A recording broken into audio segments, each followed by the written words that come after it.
Hiza wananchi wenzako wanaizungumziaje CCM sasa hivi?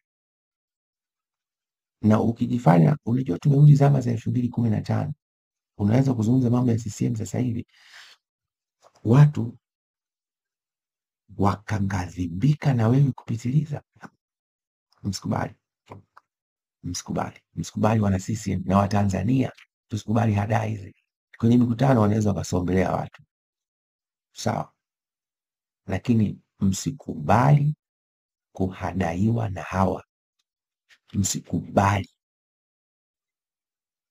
tuwakatae, sio kwa boksi la kura, kwa kuto kwenda kubariki najisi kama hawatageuka.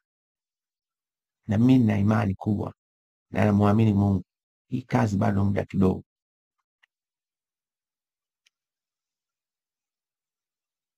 Maana tunamuomba Mungu